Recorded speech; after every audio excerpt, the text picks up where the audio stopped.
Welcome to IndoctriNation, a weekly conversation series about protecting yourself from systems of control. I'm your host, Rachel Bernstein.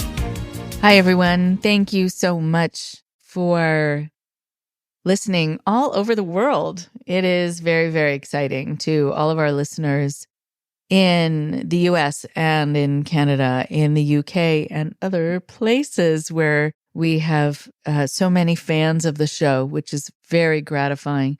And over the last couple weeks, to our great number of listeners in the Netherlands, New Zealand, Italy, Switzerland, Finland, and to our listeners also in Japan. Please be in touch and let us know, as always, what speaks to you about the show. And for today, we have part 2 of my conversation with the dynamic duo of sisters, Liz and Rachel. Our returning guests, Rachel Holdt and Elizabeth Humble, are sisters who were raised in an independent Fundamentalist Baptist church they've now identified as a cult, Cornerstone Baptist Church in Colorado Springs, Colorado. In 1998, Rachel was the whistleblower instrumental in the eventual arrest and criminal conviction of Charles Dean Miller, the son of a pastor who would become known to be a decades-long serial pedophile. After law enforcement investigations were corroborated by multiple generations and dozens of victims, his sexual abuse of underage girls was discovered. Liz and Rachel's forthcoming memoir, tentatively titled The King James Virgin and Other Myths of the IFB, tells this story. Rachel and Liz are returning to the show to continue telling the story they began last week and offer further insights into their harrowing experiences in the hopes that they may help listeners who may have been through similar traumas. So, if you have not already, please go back and listen to last week's episode where they introduce their story. Here are Rachel and Liz now.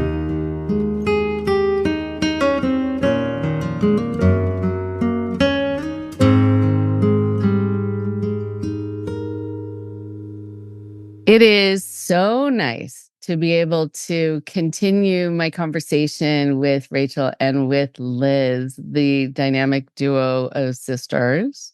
I mean, I just love your relationship with each other, just how you've been through something together, which is very bonding, but you've also been healing together and speaking out. And also really, I think, honoring each other's experiences and honoring the ways you want to approach this in different ways. And there's a really nice example here about how people do it in different ways, and it's okay. It's what works for you. It's based on your personality, based on your experience.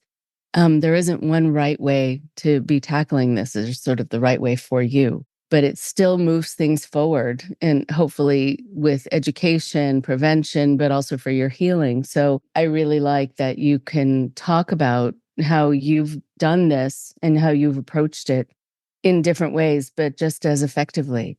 And I think it would be great to pick up the conversation talking about kind of the breaking point and breaking free and what helped once you left. And also, to talk, Liz, you were mentioning just before we started recording about how you didn't report the abuse because you didn't know it was abuse and you thought you had been the temptress, basically, right? That you had made at age 15 or younger, some man approach you in a sexual way. That is an archetype that, women basically have needed to fight against in order to be taken seriously, in order to be seen as having been victimized and abused. And the whole idea of like the siren and other ideas of, women having this power to draw men in for somehow the man's destruction.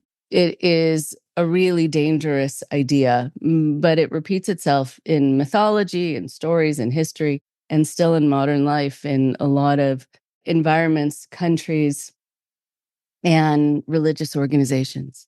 So there's a lot to cover here, and it's just so nice to have you back. So for the people who haven't yet heard the first part, please listen to the first part so you get a sense of the story more from the beginning. But also, just in case people have not yet been introduced to you, if you don't mind taking a moment and just saying who you are and what you do and why you're here talking about your experience. So, Rachel, do you want to start?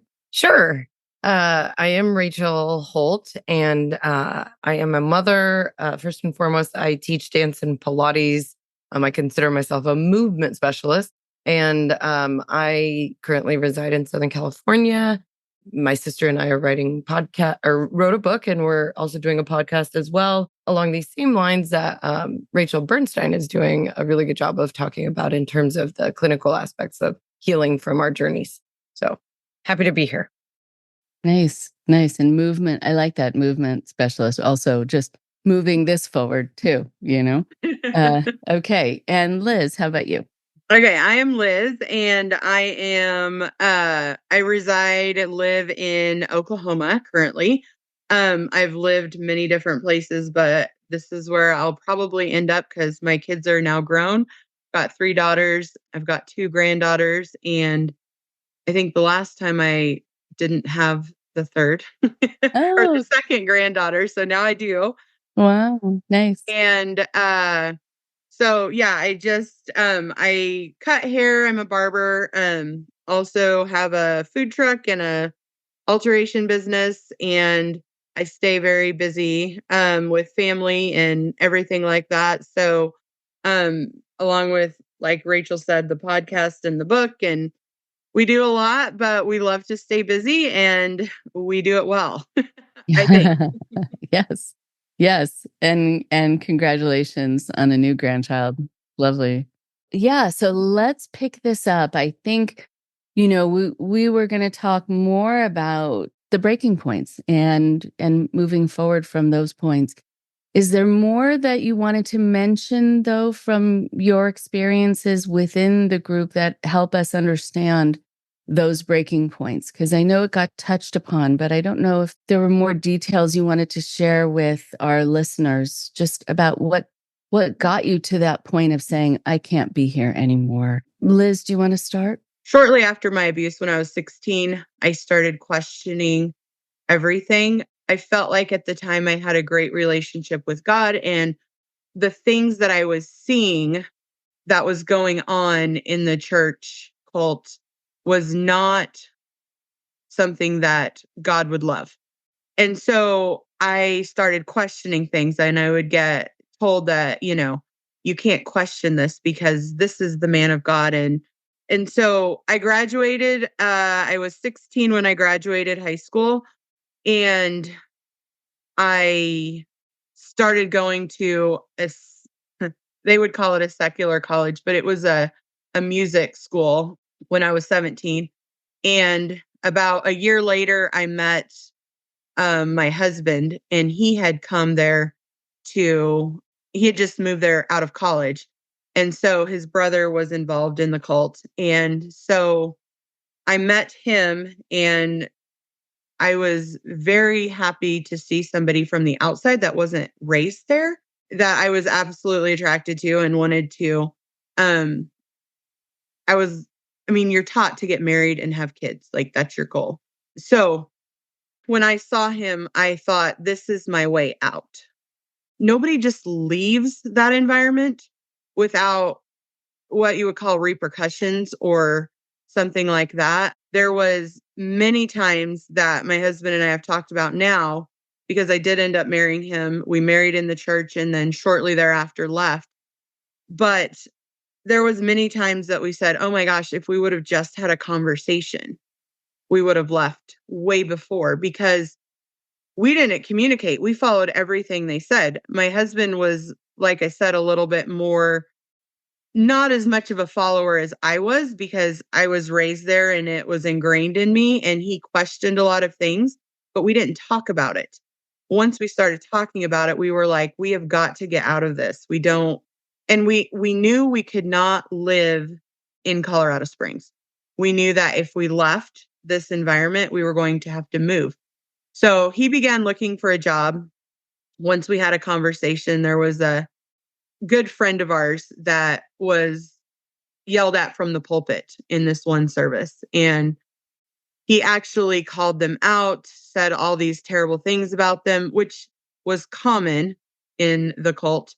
If anybody stepped out of line or did something according to not what they thought you should do, he would call them out, a lot of times by name, and say, call them a snake or, horrible things. And that was our conversation. That was the night we had a conversation. And we were like, this is not something that God would want. There was no way to talk about people like that. And they were good people. And so we knew we were going to leave. I didn't tell any of my family this. I was just like, we just began the process. He started looking for a job. And meanwhile, while we were trying to figure out how to get out, my sister was the actual breaking point where we were like, okay, it doesn't matter if we can get out of here. We're done. And she can maybe pick up there and tell you her side of the story as to why we left. Okay, so before that happens, a couple things I want to mention. And I understand the idea of someone you love being the breaking point. That can really happen where you think, okay, I'm a little more hesitant to kind of act on my own behalf, kind of learn not to do that, and to also take my emotions seriously and think they have any validity. But I can't handle watching my loved one suffer. And so that is often a prompt for people, whether something's happening to their children, to their sibling, to their parents, and it helps them really see things clearly on behalf of somebody else. And at the same time, you said something really important. I mean, everything you said was important. This one thing, though, that I hear so often is, if my husband and I had just had a conversation, we would have left earlier, right? You spend a lot of time together, I'm sure, but you don't talk about this.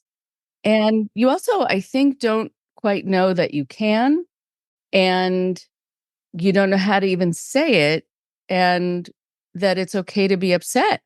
And you might not know that the other person you're with is equally, sometimes even more so, upset about certain things until you have that conversation. And I think that's why conversations are kept to a minimum. And you're supposed to go to people within the church, not to each other, if something's on your mind. And also the idea of someone getting up on the pulpit and from on high, berating and shaming someone in a service. Oh my goodness. So that also happens so often. That public shaming is one of the most successful forms of behavior modification. And people will do anything to not be that person who's then being yelled at. And it's unfortunately really powerful because it's such a horrible thing when it happens. And I think people don't know to think, not what is wrong with the person who's being berated, but what is wrong with the person who's doing that to them, who is using this forum, this spiritual forum, to just, be mean. So it's an interesting moment where that was part of your breaking point. Like, this is wrong. This doesn't feel connected to how I see religion, how I see God. God doesn't feel like that, God would not be cool with this, right? From your perspective. So that is so interesting. There's so many things in what you just said.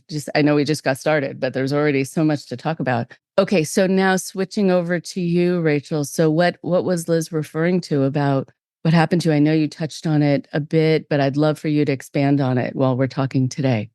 Sure. And I do believe we discussed at least the abuse, the initial, right, and all of that in the part one. And then also sort of the catalyst, which was with my niece, when I saw, my abuser physically holding my niece. That was sort of, again, it's a like micro macro where, I was ready to leave. I didn't share or have a conversation with my sister yet. I saw someone I love being harmed, potentially harmed by the same abuser. And that spurred me to then go talk to my sister and have that cause, right? So there's a circular pattern here that's evolving where when I sat down and finally, sort of, I'll say, verbally vomited on my sister with what had happened to me, then that sort of pushed her to actually then really go, yes, we're out, we're leaving. And she told me, everything that her and her husband had been discussing in the past in terms of also, considering leaving the cult. And then from there, it sort of spiraled. My mom went and spoke with the leader at the time and, of course, deny. And then went to the Colorado Springs Police Department. From then, it was moved very quickly into a criminal investigation. And then throughout that criminal investigation, which again, and I don't remember all the details I gave on that, but I was not a willing participant for the most part. And I was just not ready. I wasn't given everything that Liz just said about getting called out verbally from the pulpit, losing your entire, let's say, social network of people, and knowing that there is no going back from this sort of thing once you step over that line and it goes into legal proceedings, which we were always warned about, by the way.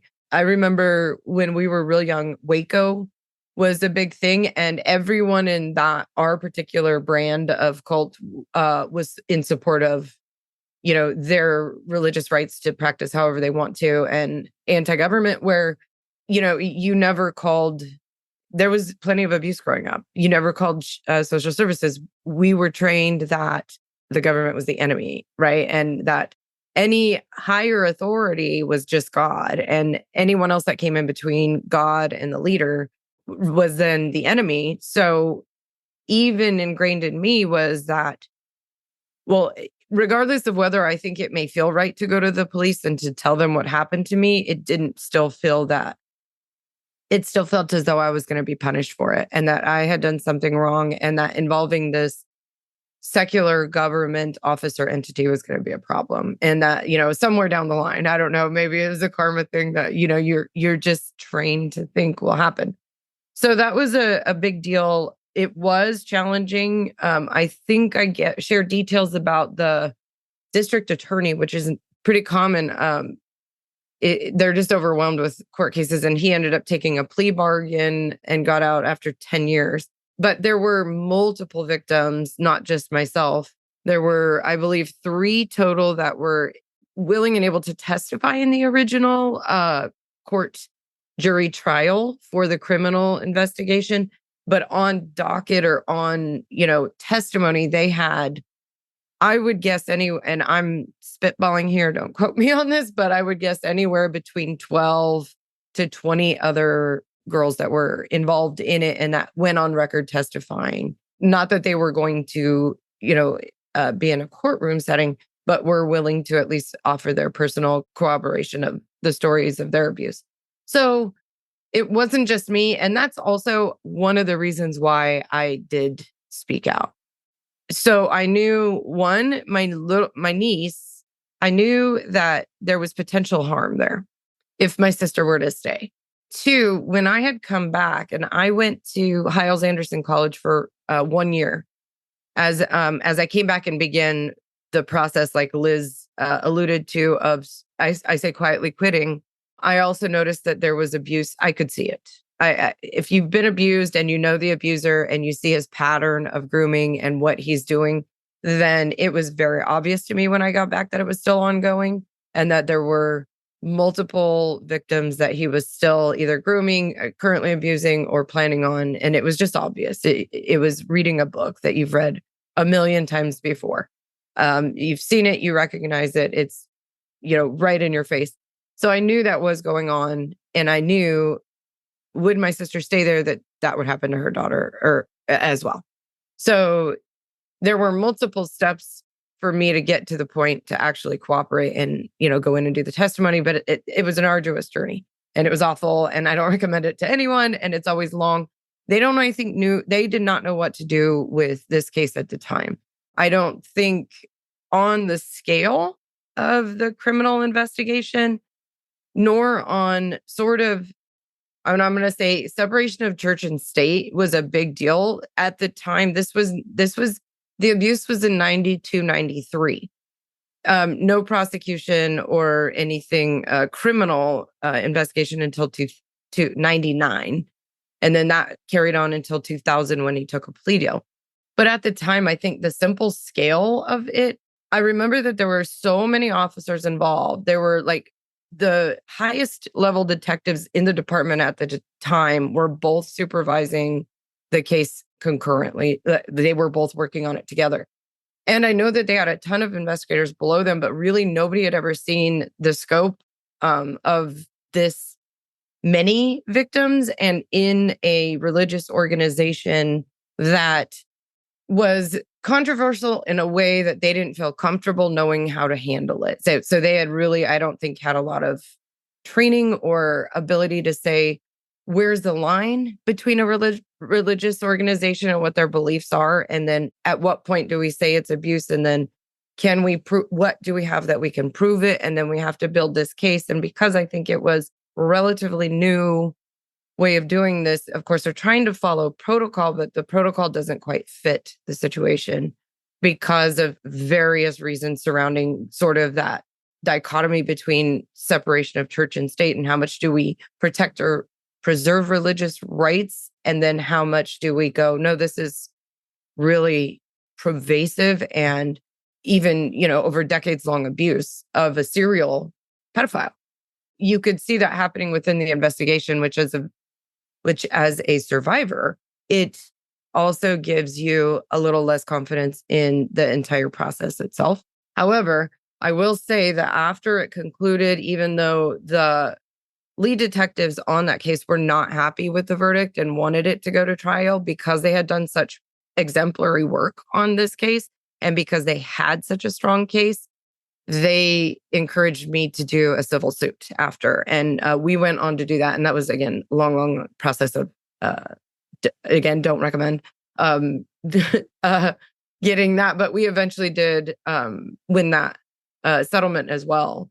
So, everything did work in our favor. But moving from that, I think part of, well, and also I think I did bring this up again, but I'll just remember that the victims advocacy group was also really good. And that is a high praise for them. Again, I don't think they knew what to do with this or me at the time. My abuse was at 12 years old. So at the time I was almost 19. I was 19 when I went to the police. So there had been a very long time period, which is not uncommon in childhood sexual abuse, but it's not also common to see it in such a restrictive cult-like environment. So there wasn't a ton of trauma-informed, let's say languaging within the investigation, within the victim's advocacy, even though they had dealt with a lot of, let's say, sexual abuse for minors or in terms of that, but not necessarily with the religious element that was heavily present in my case. So they did, again, follow protocol and did send me to a pediatric child informed trauma therapist that I was required to do. And I do think that saved my life. I know that, actually. I know that saved my life. I did pretty heavily intensive therapy for the first, I want to say, year after the criminal, or once I went to the police and the authorities. And that included EMDR, cognitive behavioral therapy. We tried some psych drugs and was not really my cup of tea. And doesn't say that's not anyone's. It may work for you if you need them. But definitely cognitive behavioral therapy, which was quite intense at the beginning. And then EMDR therapy worked wonders for me in terms of recovering. And then, of course, it took me 20 years to write or start writing with my sister. So let's say it took 20 years, at the minimum, to really start feeling healed enough to go ahead and speak.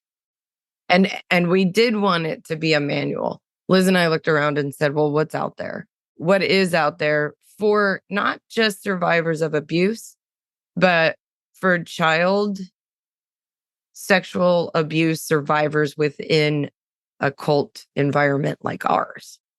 That was our, right? So specifically for people that we knew and grew up with, that probably there are many more and they just haven't yet surfaced. Right. It is a very important niche and an underserved population and misunderstood population where they have to deal with being asked the questions, why didn't you come forward? And why didn't you say no? And why didn't you? And I think more information out there will help prompt a listener, whether it is a friend, a family member, or a law enforcement, to not have that be the focus. Why didn't you? And because sometimes people avoid those conversations, so they don't want to be asked that question. And also, if the answer is because I thought that I had tempted this person, or I thought this is what God wanted, or in some other groups, this was my karma, or this was, meant for me. There are a lot of reasons, and they're very valid in terms of the conditioning, and they just protect the perpetrator and, make people get quiet who are trying to come forward. What I think is really important is to be able to do a how-to, a step-by-step, a manual, so that you're not just talking about the issue, but you're saying, here's some things that you can use that are really practical and that have a sequence, and that it can feel really reassuring to know that that's out there. What I also really like about your story, Rachel, is that you got to say the word we. And so many people say the word I. I came forward. I tried to have the police or an attorney believe me. The fact that people lent their voices too, and you got to say we, is really empowering, can keep you really moving forward and feeling strong enough. I like also that your mom, and I remember talking about this during our last conversation, that your mom went for it and said, okay, I'm going to see what I can do here, which is great to have an advocate within your family, but especially a parent. It feels, I'm sure, really, really good. And also knowing that you're talking about 20 other people coming forward, and those are just the ones who came forward. So it can kind of give you a sense of the numbers, which is really a huge number. It's astounding, but it's not uncommon. That's the scary part. But one thing when you were just speaking about that, having a we also, which is more powerful, right? Because when we think of numbers, or in terms of building momentum and speed, and sort of where it reaches a tipping point, we're starting to see some of that. And largely because people like you, also doing the work for a long time. I also wanted to point out the languaging has changed. In 1999, 2000, it wasn't a trauma-informed therapist. It was abuse counselor, sexual assault survivor specialist. There were other terms for it. I just think the terminology has changed a lot, but I think it's largely due to a lot of we's starting to speak up about it and sort of bringing it to light. And there is more police informed behavior on this now. And it's because of these things, right? They understand that it's maybe not their job to counsel someone in, a scenario, or, to how to better support and protect, and also take the testimony of someone who's had severe long-term sexual, emotional, physical abuse happen to them, and be kind and careful about the way in which they're treated because of, right, these things. And if like I said, I think Liz and I are the OGs on this to some degree in this specific cult, right, that came forward and were able to start some of that path. I think we as a contributors, should all continue to talk. And that's that critical mass where it changes something. Yeah, very much so. And I think knowing also that there are people like this attorney, Carol Murchison, who specializes in spiritual abuse cases, and a whole law firm around that. This is very new thing. It could have been in place for decades already. It just wasn't. It just wasn't on people's radar. And I think they didn't know how to approach it. There's now an organization called the Consent Awareness Network, where they're really helping within the legal realm defining consent and what it means and what it doesn't, and that you don't necessarily go along with things just because you quote unquote let it happen and that you didn't say yes to it. The other part is that there are so many cases that I dealt with where I was right there, where someone's trying to be rescued or we're finding someone's child. The police show up and they just ask that person, "Are you over 18?" And the person, if they are, says yes. Or, "Are you close to 18?" Yes. Well, then they're choosing to stay and there's nothing you can do. And that was so incredibly frustrating to see over and over again. But even if the person was younger, the police still didn't know what to do. They would then think the thing to do is to extract that person from their family. What? So traumatize them, put them with some other family who doesn't really know how to help them. The perpetrators are still doing what they're doing. Nothing changes, but just you traumatize the child again. So what were the options? So the fact yes, this is a new day and there's a lot more to still put in place. And again, in some areas and in some whole countries, none of this is available. Well, and, legally 18, right? But mentally, emotionally, developmentally, Liz has said that time and time again, where she was 16, 15 at the time of her abuse, and she was probably more like 12. Right. And so there's a developmental age too that comes along with abuse. So if you're under those strict environmental factors that cause you to not have a real developmentally, right, from child development standards of what to understand or believe or even decide on your own, critical thinking skills, not common in cult environments, to be able to make a choice and informed decision. It's not.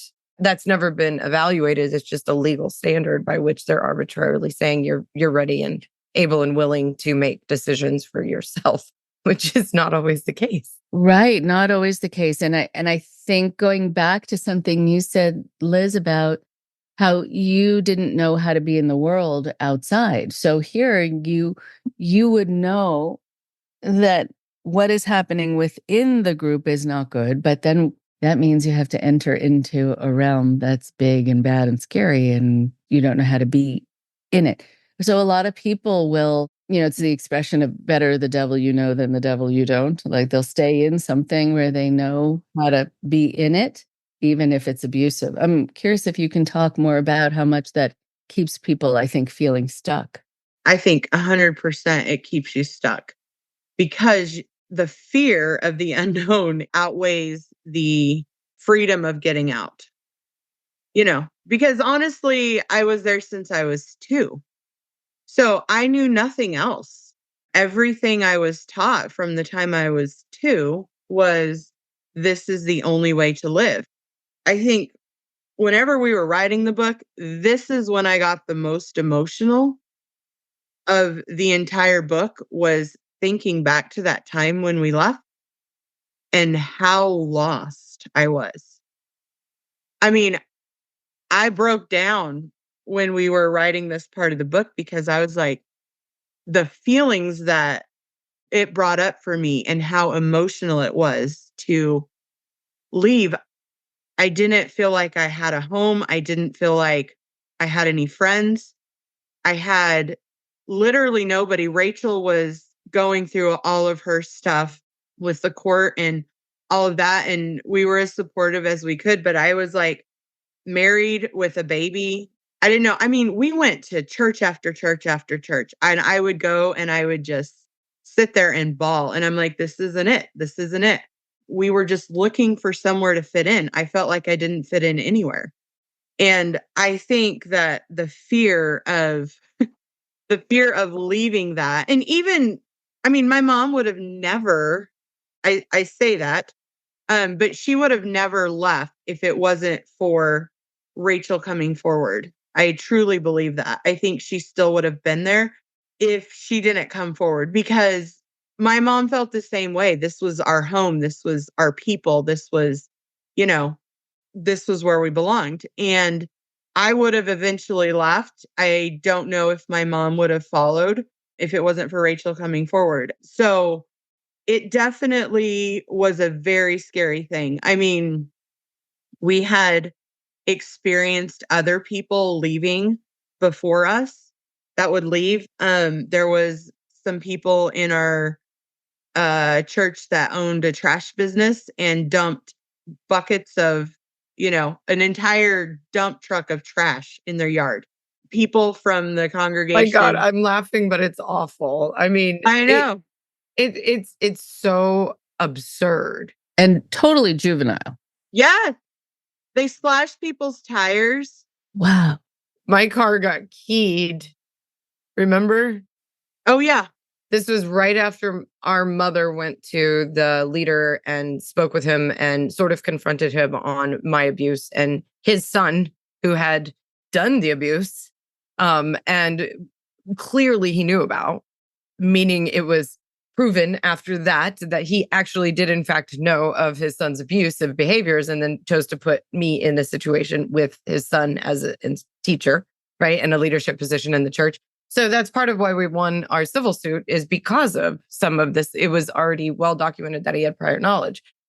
Also a big, huge deal in terms of all the suits that are happening right now, because they were able to show a pattern over multiple years. But as soon as my mom had gone too, and I was sort of out at the time, I had already kind of stopped going in general. And I worked at a local bar.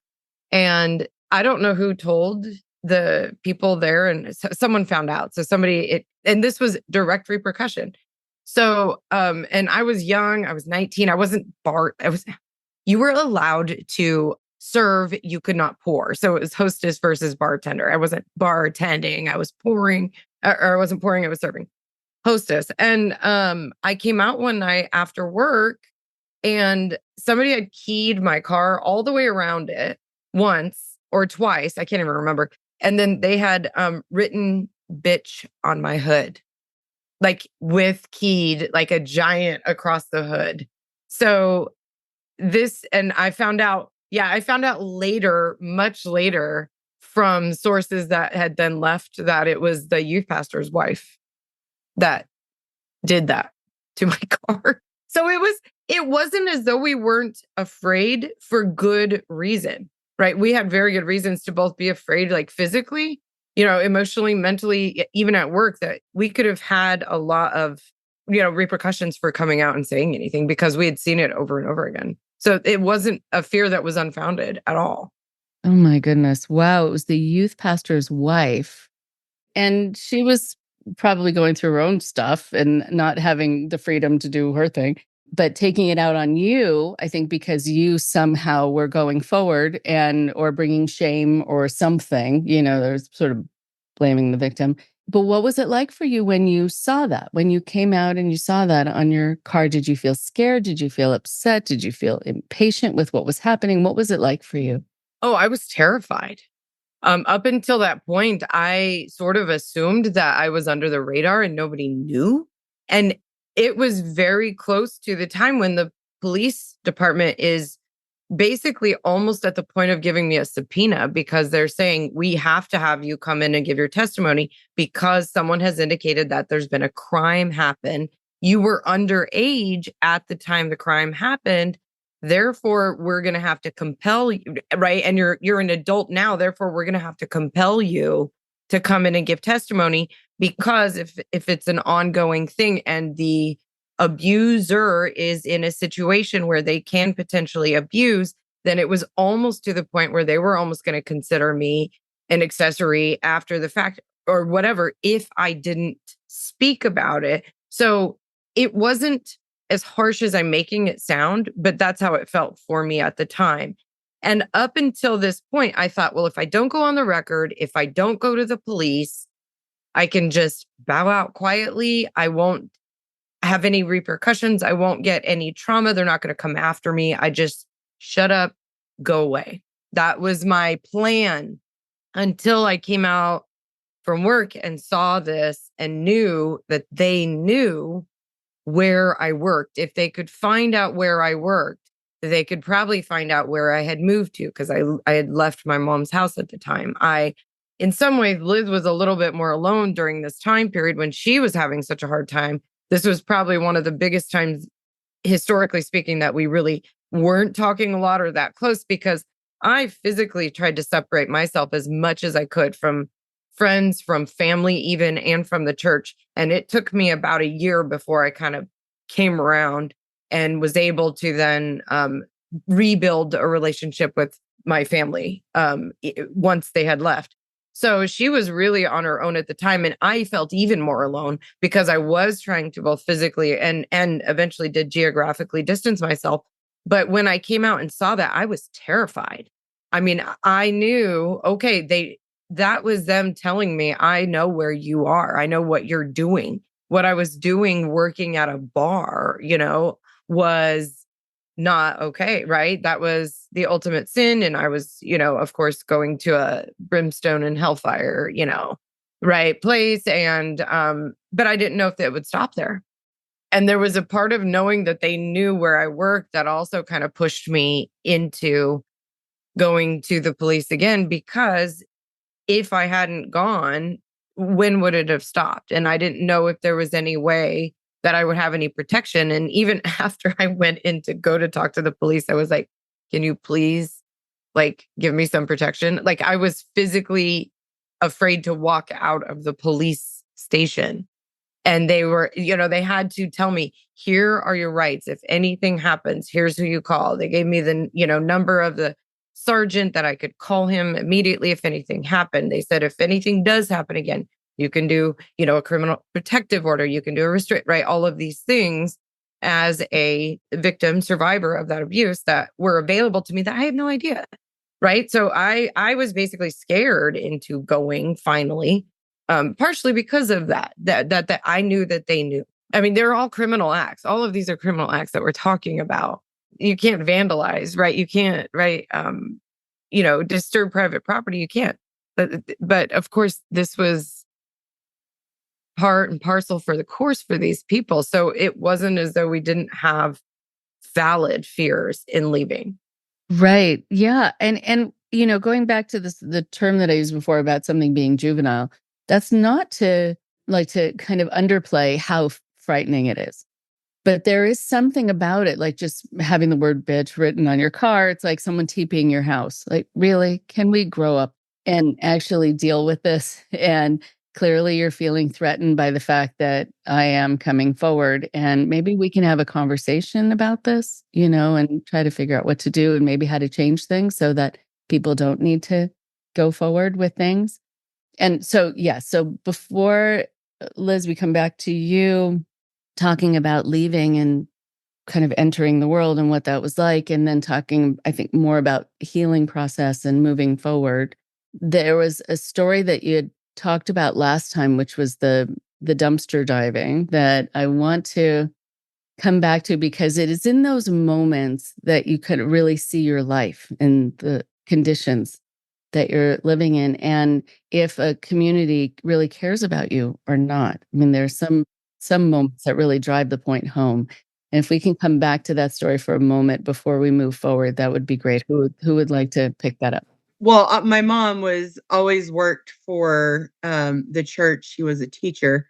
Her salary was want to say it was $800 a month. I mean, this is in the 90s. Only during the school year, they'd lay them off for the summer. Oh yeah, for the summer there was no pay, so she would do whatever she could by she cleaned hotel rooms. She would clean people's houses, just always odds and ends jobs. As soon as we were able to get a job, we were like, we need money. We're going to help out. But we had discovered Hostess. They would throw away all of their things that they didn't sell. And so in the night, we would go and dig through the trash can and pull out everything we could. And it felt like we had won the lottery. Shortly after, we did start a paper out, which I started that paper out. I was 15 and I had a permit. wasn't even supposed to drive without an adult, but we would go do the paper out, Rachel and I, and we would look behind stores.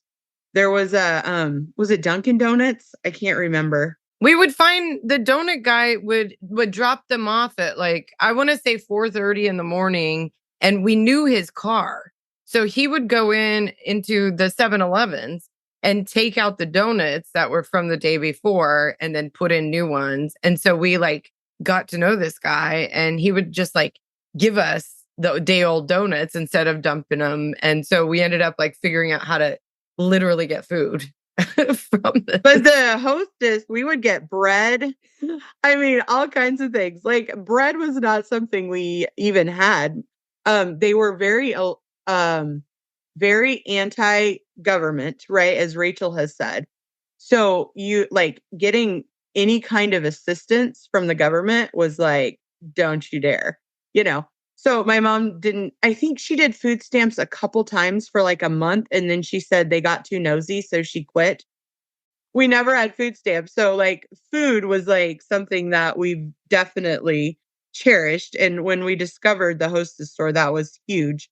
So we would dumpster dive almost every day.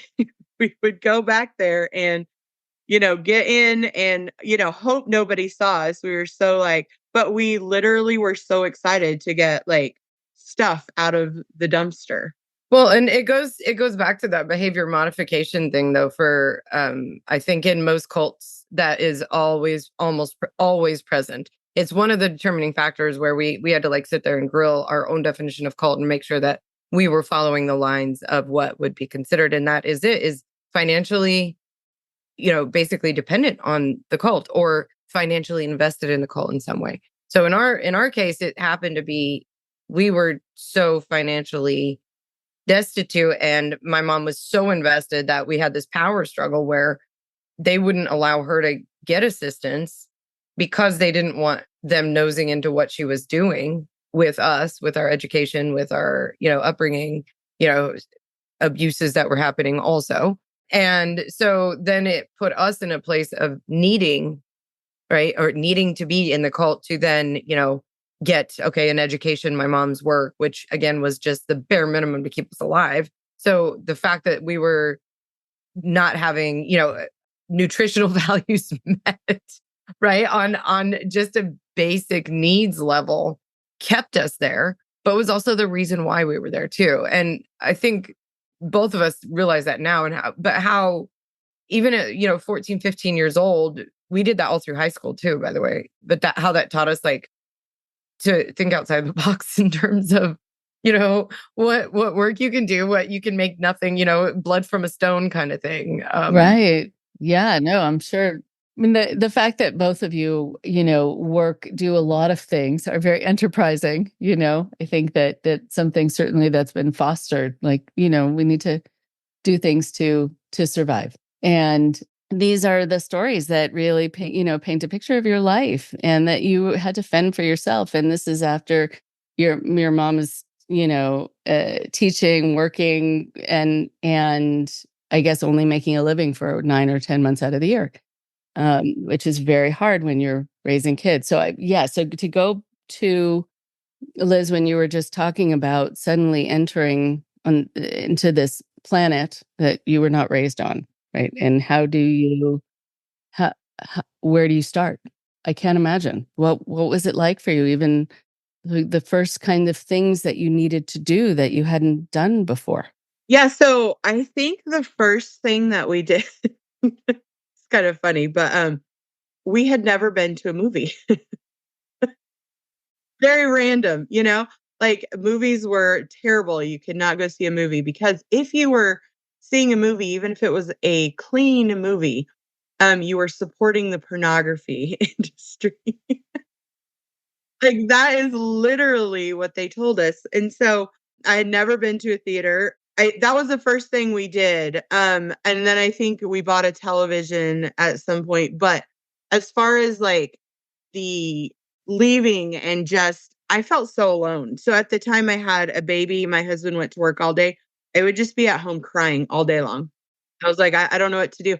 I couldn't call anybody. I didn't know anybody there. My mom still lived there, but she was working, and so I felt like totally alone and abandoned and began to question like if we did the right thing. You know, it was constantly in my mind.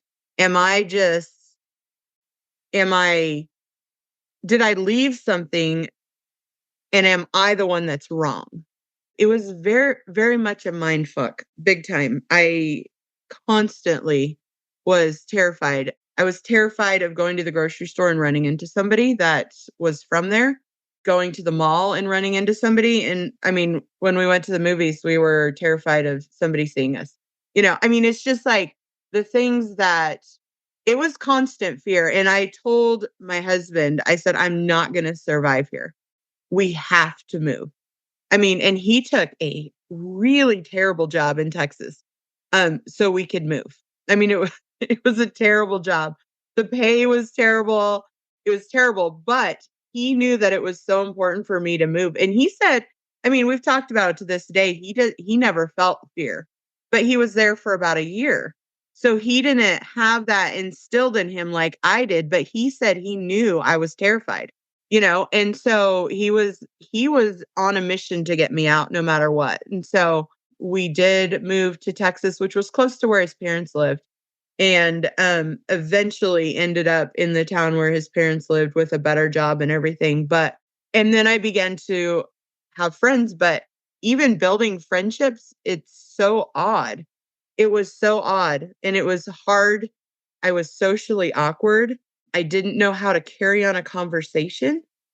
I mean, people are talking about a show and I'm like, "Oh yeah, never seen that."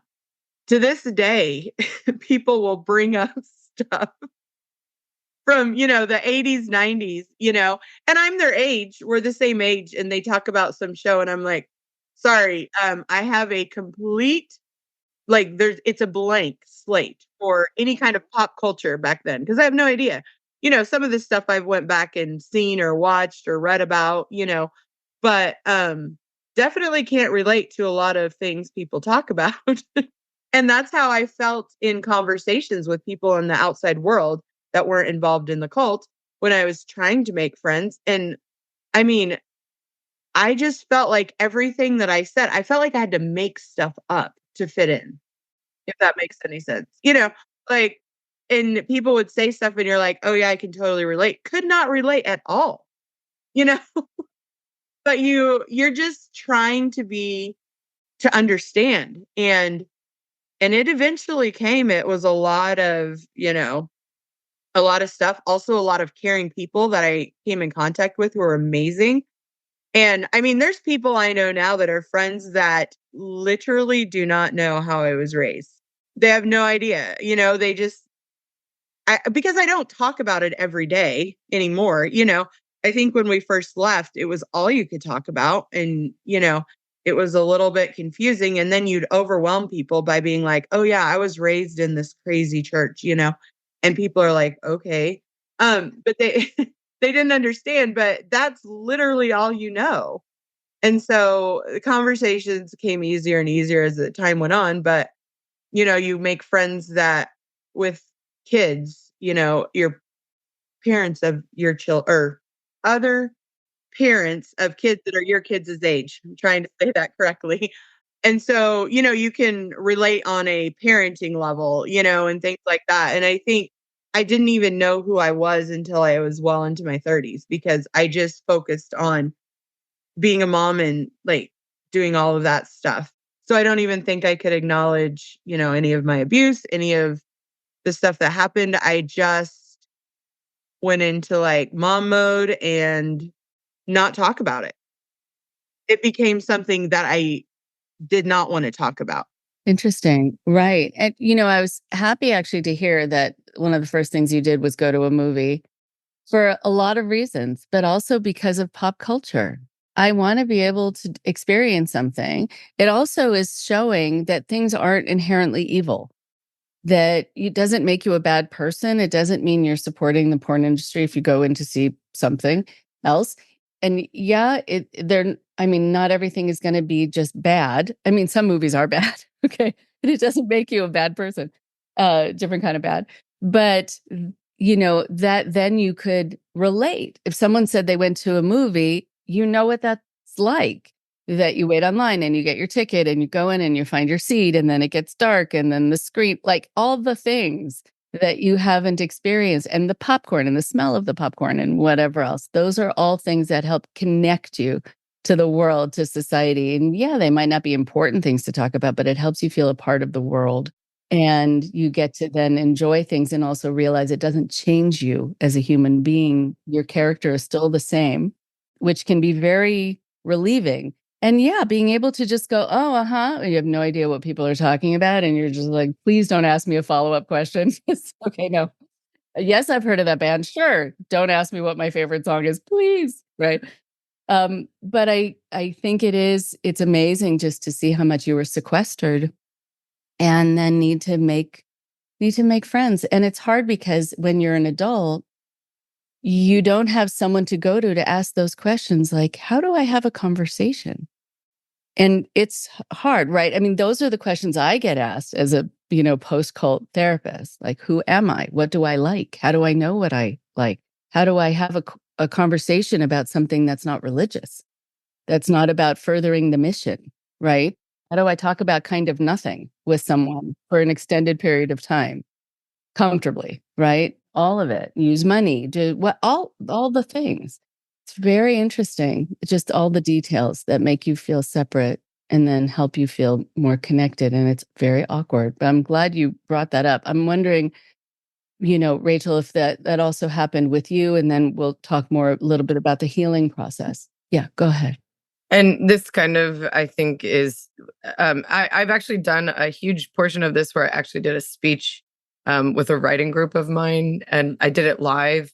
It's a group in San Diego, but I workshopped it with a guy, and it's just hilarious. It's similar to Liz, and it also reflects both the stages in which we were at the time. So Liz had a child, and she was married, and right, and so the movie makes a lot more sense than mine does, and mine is about purchasing my first bikini. So I didn't give you all the details about where I worked at the bar at the time, but it was a bikini bar. Now, so Liz pushed the buttons gently, and she sort of had like I'll call it a soft landing, because she had maybe a husband and a child. And that made it kind of, oh, okay, let's tiptoe and be kind of, mainstreamy and sure. Safe. Yeah. And I just jumped off a cliff. I mean, I went from 0 to 180 in, 2 seconds, because I thought, well, I don't have anyone, it's just me. So, you took away our food, you took away our money, you took away our, everything that you told us was incorrect. Therefore, right. And I'm like a pattern recognition. Okay. If everything you told me was possibly wrong, then I'm going to test every single outlet that you told me was wrong. I'm going to do that to the nth degree and figure out where I find myself in the middle. So I went out, and I was already working in a secular job at the time. I remember my quietly quitting, and that was at a mortgage company for a home builder in Colorado Springs. And then I had recently moved out because of cult and mom. And so I was on my own, completely financially independent. And I needed a second job. So I heard some people had told me that you make decent money working in a bar because there's tips and drunk people give you money. And I thought, well, this sounds like my jam. And I went and applied to this job, and it smelled awful. I'd never been in a bar before, never tasted alcohol. I didn't even know what I was doing. But I just walked in, and there was like a bouncer dude, and he took me to this guy who was in the back in this dark, dingy space. And he's looking me up and down, and he's like, okay, you start tonight, show up at 10 o'clock. The dress code is a bikini. And I was like, great. Not only do I not have a bikini, I've also never been like in public without sleeved shirts. I also had barely started wearing pants at the time. Shorts had not even crossed my mind. Tank top, no. I mean, a bikini was kind of the farthest jump off the cliff of the longest jump you could possibly do at the time for me. So, And just like Liz, I thought, what? I don't even know. I don't even know where to start. I don't know. I've never bought a bikini. I've never worn a bikini. I don't even know what to look for. I don't know what the sizing is. I have no idea. Also, I was terrified to go to the store and I didn't know what store to go to. So I thought, Walmart's right there. I'm going to go to Walmart. Also freaking out the entire time. I think I parked like a parking lot away because I didn't want anyone to see me going in. I was so afraid and it was so irrational. But I'm going in there and I didn't know what to look for. I had no idea what to like pick out. So I picked out like, I don't know. I think I just grabbed a bunch. Like, and I was definitely not going to try them on in the store because that meant I would have more interaction, potentially seeing someone I knew from the cold. That would, it would just ruin the whole thing for me. So I just like grabbed a bunch, ran through checkout, go home, and finally tried a few on. But it was just harrowing in terms of like, oh, dear God. And then at some point I was like, you know what? We're doing it. And, grab your big boy balls, put them on and put on this bikini and walk through the door as if you own the place and just go for it. Right. And I loved that job. I mean, as naive as I was, as stupid as I was, it was a welcoming community. They didn't judge me. They may have, I might not have known, but I found a lot of friends there. It was, people my age, they were normal, whatever that meant at the time to me. And I created a community. I'm still friends with some of them to this day, but they never judged, right? That most of them do not know that that's what happened to me the first night I walked through that job. So they have no idea. So, it'd be hilarious to get some of them on, and talk to them about it because some of them are still, again, we're still, friends. But it was such a deep dive. And I was like, well, if not now, then when? And how do I know what's right unless I try all the buttons? So I just pushed the button and it was scary, but it also kind of set the stage for, finding balance. It was like, well, that's kind of an extreme environment. If you go from like really strict religious cult oppressive environment into I'm serving beer at a bikini bar overnight, literally overnight. It was kind of like, nope, flip the switch. Okay, this is what I'm doing now. But it took a little while, but there is a balance. We had to come to find the balance. And then, where was the in-betweens of all that? But Liz sort of kind of, she had a nice gradual, even though it feels like a really steep learning curve, and I sort of dived into the deep end and then swam back. Right. Right. I mean, that's a perfect metaphor also for wearing a bikini, that you dove into the deep end. That's yes. awesome. Right. It's true. And I think, just as we're finishing up, and there was just one last question I wanted to be able to ask both of you. When you go into an environment like that, you also, you're dealing with potential shame and feeling exposed, but also learning that your body and exposure of your body is not inherently evil. Yes. Nobody had seen me. I hadn't seen myself out in public. But in terms of body positivity, like that was the best personal thing I could have done for myself because we were hypersexualized while being fully clothed. I was abused by this organization sexually, physically, emotionally, every way. So what better thing could I have done to then become positive with the fact that I'm putting myself out there, in this, scampiest, whatever, minimal clothing to show my body as maybe it's objectified in a wrong way, but also how was it treated in that situation? So the corporality of having a body in a situation where you're not being abused, but you're also not following the rules in which the situation you were prior abused in while wearing a lot of clothing. It's so interesting. Right. And then when you're in a bikini, also, you still can't have people touch you without your consent. I mean, you have way more rights in that environment. That's so absolutely interesting. And I will throw in this little nugget. The entire U.S. Olympic judo team, or the bouncers at the bar, is Colorado Springs. So the Olympic Training Center was right down the street, and all the judo team were the bouncers. So the second anything happened, I had the squat team like right at my toe. And again, those were some of my good friends, like still to this day, they are. But it was like, look at the difference in the way that my female body was treated in different environments that are completely polar opposites with very different, ideologies. So powerful. So if just again, as we're finishing up, because I know we have to call it, and we could talk for so much longer, and it's so hard to end this conversation.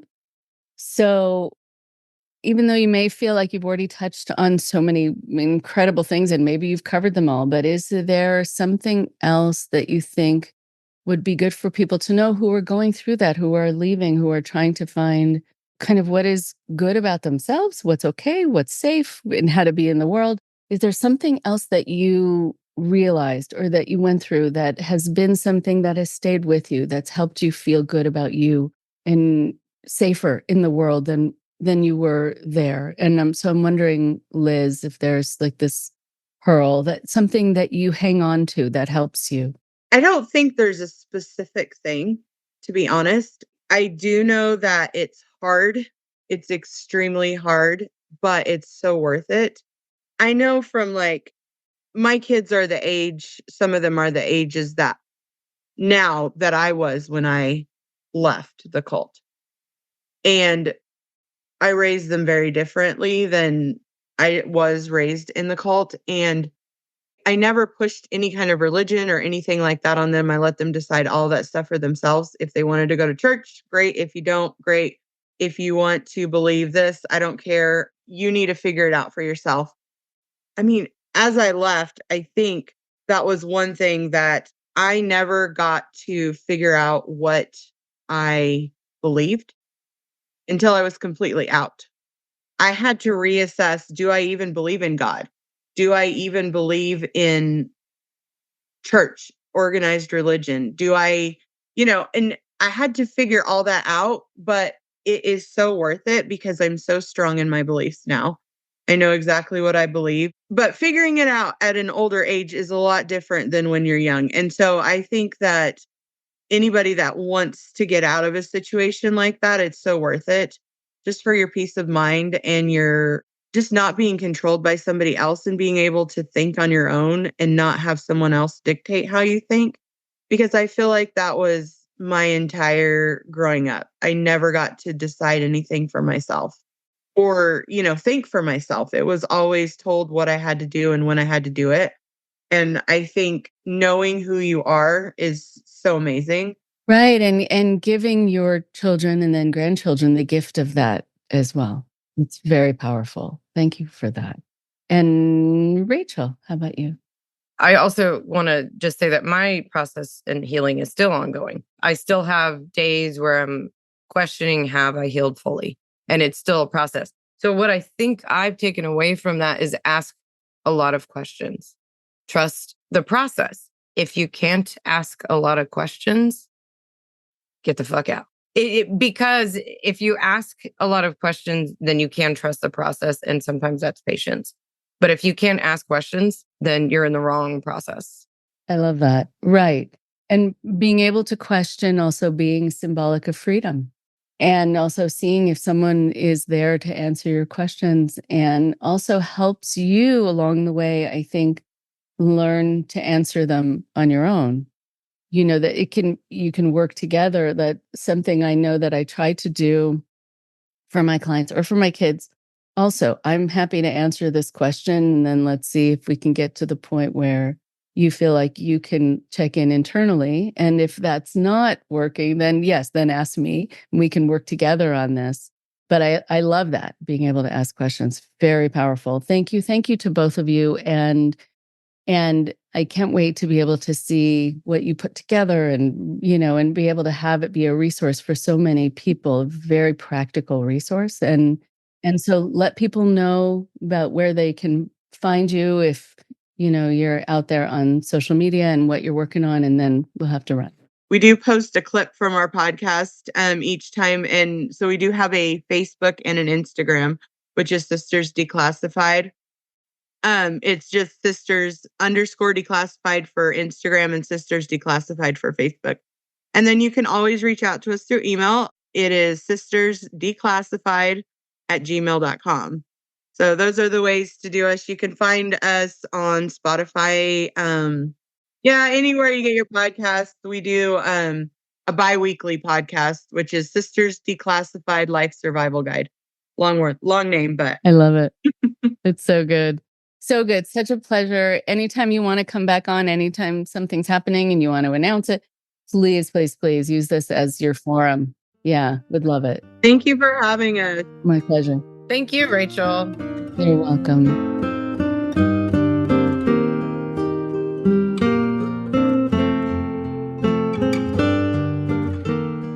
One more thing before you go.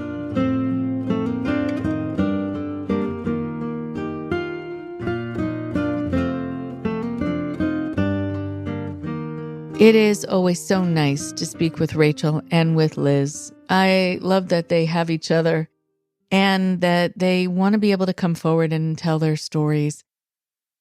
It is very powerful to hear how they went without for so long and how much their family struggled, how much they did not have their basic needs taken care of when they were leaving.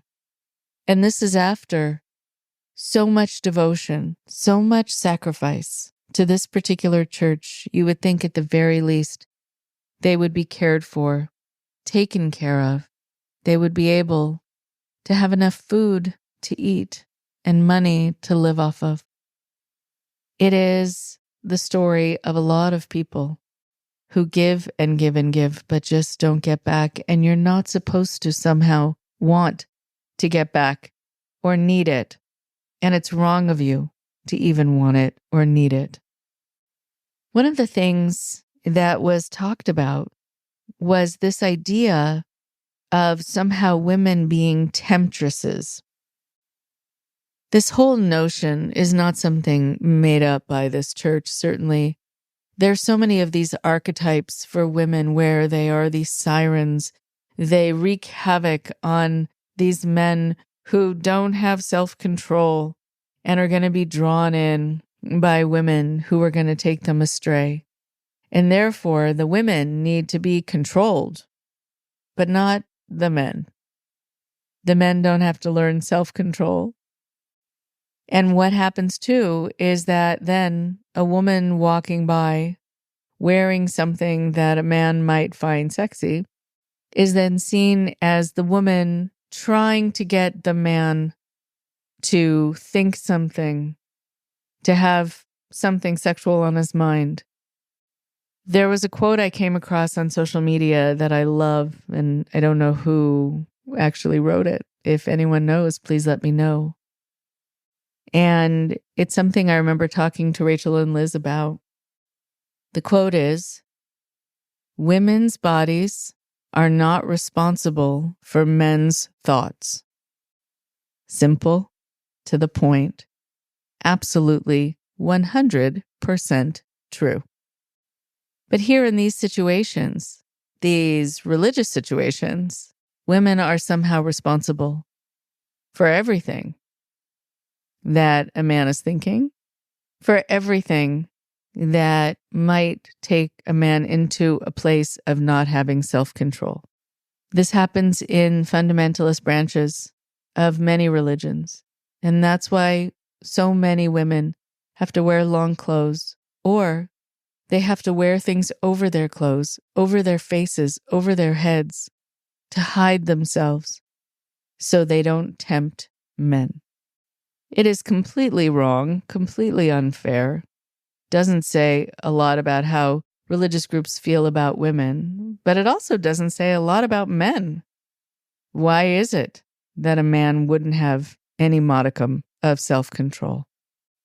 What's also interesting that was mentioned is that within a lot of these groups, again, something I hear a lot about, especially on the podcast, there was so much focus on sex, more than there is in the world outside.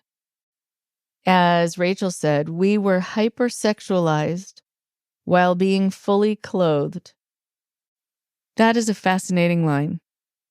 A lot of people said to me, I was thinking about sex all the time because that's all my pastor talked about. I was thinking about sex all the time because that's all my dad was warning me about. That's all my mom was warning us about. I don't remember actually ever talking about sex with my parents. Really ever. Would have been completely uncomfortable, but it just wasn't on our minds. It wasn't brought up at the dinner table. No one watched me get dressed and talked about sex. No one warned me about it before I went on a date. There was this general sense of trust that you have the ability to say no. You have self-control. You have your own personal guidelines for what is okay and what's not okay and what you're going to let someone get away with or not. It just didn't need to be discussed all the time. The problem is that when you bring something up over and over and over again, of course, then it's going to be on people's minds. And then you say it's a sin to have it on your mind. Talk about a trap. That's like bringing up food all day long and then telling your child that if they have food on their mind, they're being gluttonous. They are involved in one of the deadly sins. Well, they wouldn't have had food on their mind if you hadn't kept bringing it up. And so I don't know if this is because people who are within religious organizations or high up on the staff feel that it is their obligation to keep warning people about these things, or if in fact it's really on their minds all that often. And so they've found this avenue to be able to just keep talking about it, but to not have to take responsibility for what it might cause, where it's going to put it on people's minds, where it's going to make people hypersexualized, thinking about their bodies, thinking about the shape of their bodies, thinking about having sex. It can really push people to the edge. And what's even more cruel is that then if you tell people if something is on your mind, that means you are a sinner or that something is wrong with you and you can't be trusted, then you really are getting people caught between a rock and a hard place. They're really sandwiched between what they're wrestling with in their own mind and their own heart and what you're doing to them. It would be wonderful to give people a chance just to be and explore themselves and their sexuality. But more so, it would be wonderful for other things to be the subject matter and for the message to be one of trust. Here are the guidelines. Here's what we think is best for you. And we trust you to make a good decision, to make a smart decision. And we're also going to educate the boys and the men so that they know they need to respect you. They know they need to listen to you saying no.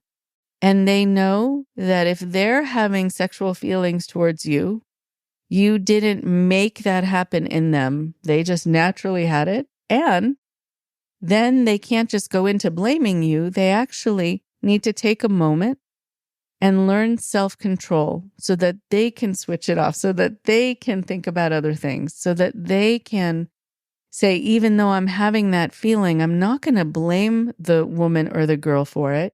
Even if I'm having these feelings, it doesn't mean that the other person, the female in most situations, but not all, is making me feel this way. And so then somehow she deserves for me to take advantage of her. And she deserves for me to cross her boundaries, because after all, she's crossing mine by making me feel something that I don't want to feel. It is such a jumbled picture that is made so needlessly complicated and so needlessly blaming.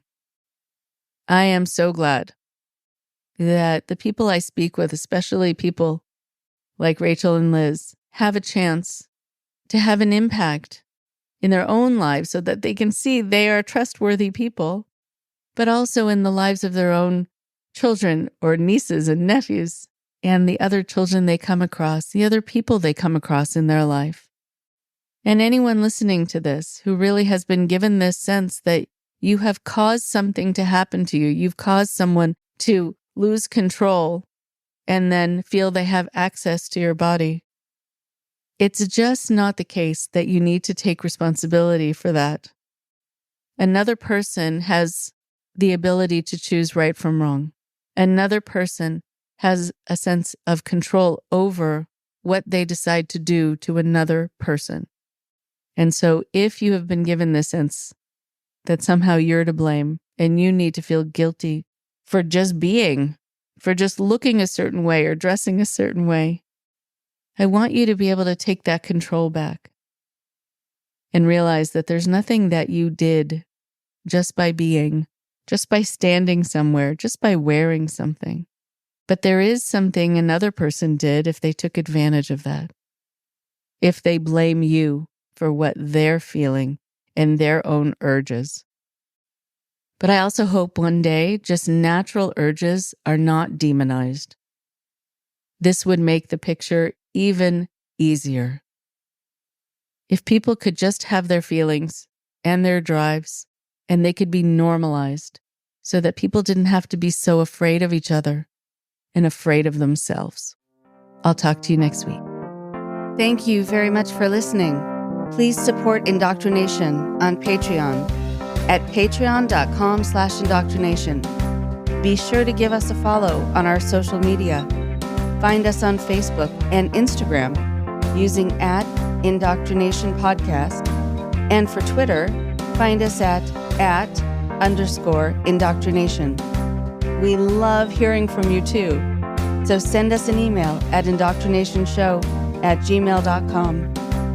And for more updates on the show, visit our website at www.podpage.com/indoctrination.